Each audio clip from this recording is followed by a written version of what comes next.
ازيكم يا حبايبي؟ عاملين ايه؟ يا رب دايما تكونوا بخير وباحسن حال. وحشاني من الفيديو اللي فات. موعدنا النهارده كده مع فيديو جديد، وهيكون فيديو روتين ان شاء الله. يا رب الفيديو يعجبكم وتستفادوا منه حتى لو بمعلومه بسيطه. ما تنسيش بقى تحطي لايك ودعوه حلوه وكومنت جميل زي كده تحت في التعليقات، لان القناه واقعه جدا. حتى لو انا بنزل فيديوهات شبه يوميه او يوم لا، مش عارفه ليه انتوا ما بتقعدوش في الفيديو. طبعا بيبان من الاحصائيات ان انتوا بتطلعوا بره الفيديو. فاتمنى اللي بتكمل معايا الفيديو لحد النهايه تكتب لي تحت في التعليقات وتقولي ان انا كملت الفيديو كله مشاهده. خلاص. وطبعا لو عجبكم ما تنسوش بقى تحطوا لايك، وطبعا الدعوه الحلوه اللي انا بستناها منكم تحت في التعليقات.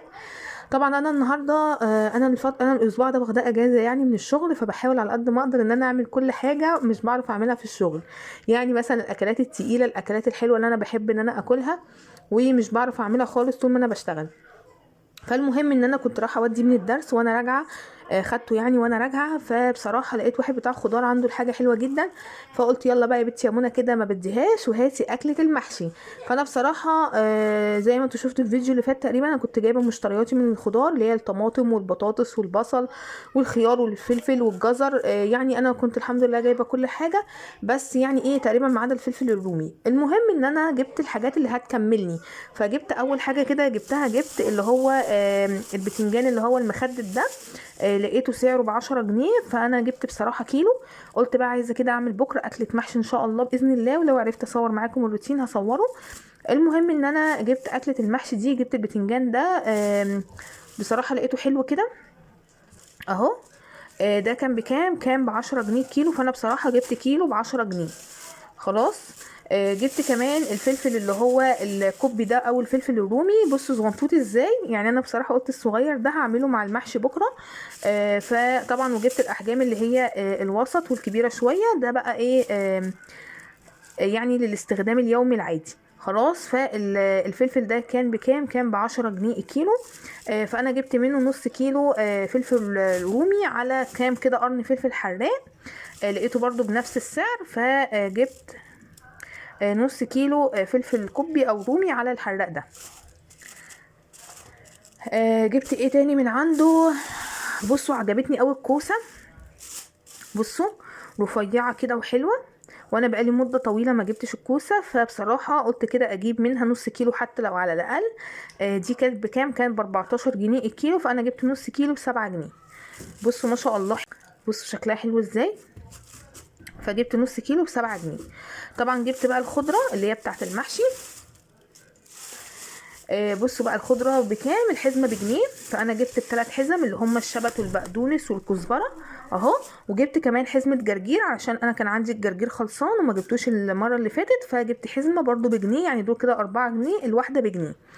دي الحاجات كده اللي انا اشتريتها، ودي الحاجات اللي انا جبتها. وتعالوا نشوف انا عملت اكل ايه النهارده. طبعا انا ما كانش في دماغي خالص ان انا اصور روتين معاكم.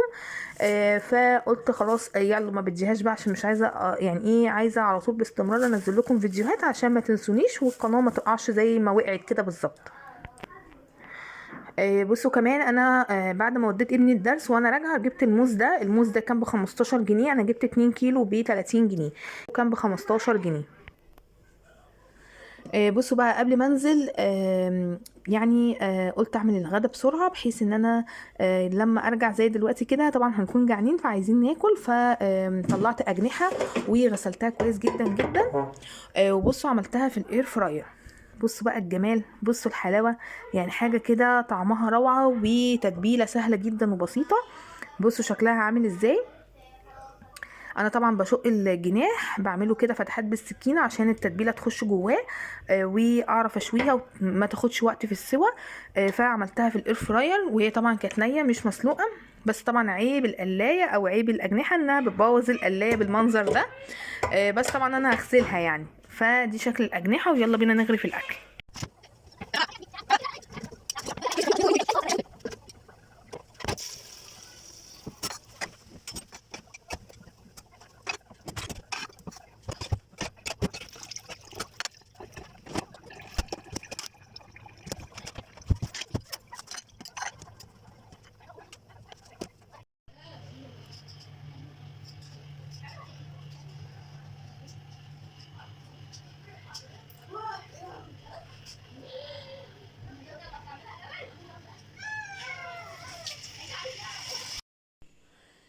بصوا بقى يا حبايب قلبي، طبعا انا الحمد لله اتغديت فضل ونعمه، طبعا ربنا يديمها علينا نعمه يا رب. المهم ان انا بقى طبعا بصوا القلايه، عايزه اقول لكم ان القلايه محتاجه دعك يعني، بس طبعا انا حطيتها في الغساله حتى لو مش تطلع نظيفه 100%، بس انا لما اعيد عليها هتكون شبه الدهون دي كلها نازله. المهم ان انا حطيت كل المواعين اهو، فوق وتحت، وعلى قد ما الغساله خدت خلاص حطيت، والباقي قلت انا هغسله على ايدي. بس انا بقى المره دي هحط اللي هو اللي هي الاقراص دي، لانها عندي بصراحه، هي لما تخلص مش هجيبها تاني لانها بقت غاليه قوي. بس انا بحطها لما بتكون الغسله قويه شويه. فانا حطيت اهو واحده، وهقفل بقى واشغل الغساله على النص ساعه.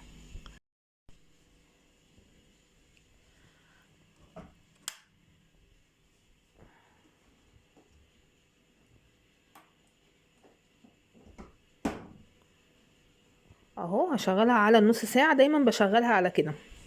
غسله بقى تقيله مش تقيله بشغلها على النص ساعه من ساعه ما جبت الغساله. قليل قوي ما بعمل، بس طبعا ثواني امسح بس الميه دي عشان ما تجيش على الغساله.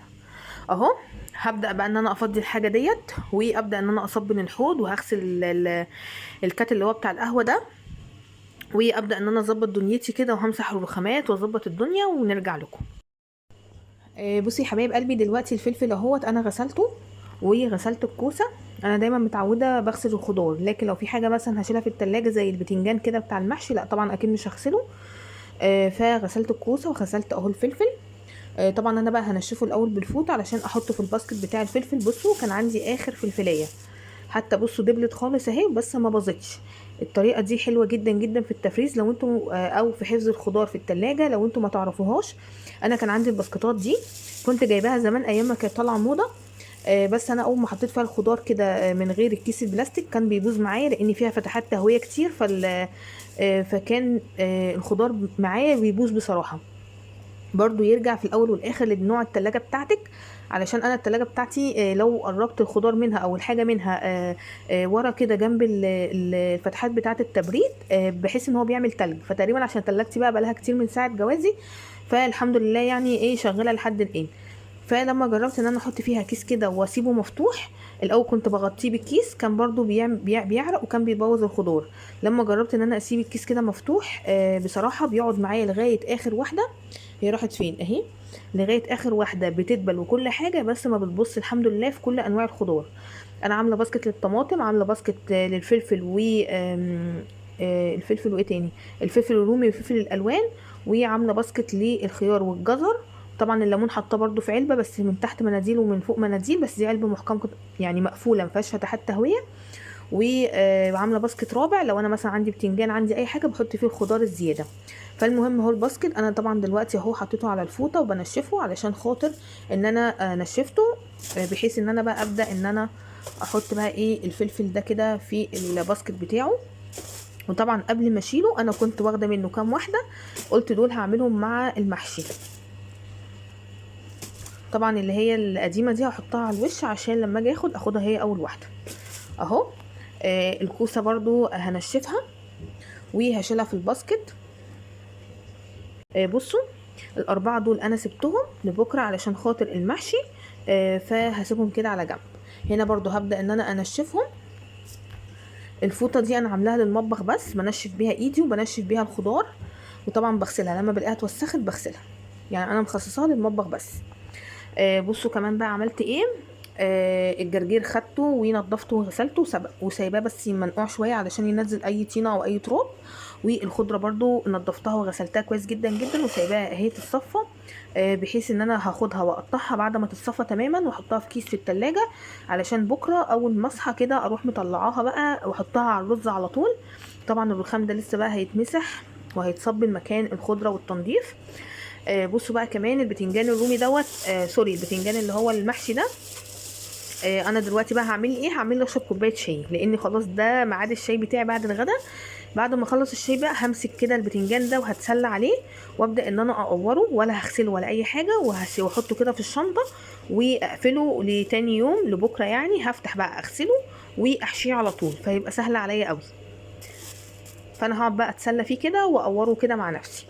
بس هصبن بقى الرخامه الاول وهنرجع نشوف هنعمل ايه تاني مع بعض. والكوسه دي خلاص نشفت، هحطها بقى في الباسكت وهشيلها في التلاجة مع الفلفل. بصي يا حبايب قلبي، خلاص كده انا خلصت كل حاجه ورايا الحمد لله، ولمعت المطبخ كله وظبطته بقى زي الفل. وعملت لي كوبايه الشاي بالنعناع اللي انا دايما متعوده اشربها على بعد الغدا يعني. خلاص، واهو ده شكل المطبخ بعد ما نضفته. وطبعا دي معلقه الشاي هبقى اغسلها.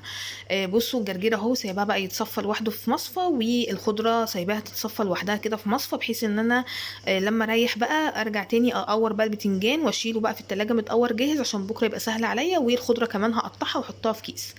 بس كده، والرخام ما شاء الله كله نضيفه بقى زي الفل. وده كان روتين البسيط النهارده، يا رب بقى يكون عجبكم استفدتوا منه حتى لو بمعلومه بسيطه. ما تنسوش بقى تحطوا لايك. وعلى فكره انا اول مره يعني بقى لي مده طويله جدا ما سجلتش الفيديو بصوتي كده من اوله لاخره، دايما كنت بصور وانزل لكم الفيديوهات متصوره وعليها تسجيل صوتي. فقولوا لي انهي اللي احسن كده، ولا ان انا اسجل صوتي على الفيديو بعد ما اخلص. ما تنسوش بقى اللايك ودعوه حلوه، واشوفكم على خير في فيديو جديد. وانا بحب كل واحده بتكتب لي في الكومنتات انها بتحبني بجد. حب الناس ده نعمه الحمد لله عليها. فاشوفكم على خير في فيديو جديد، ومع السلامه.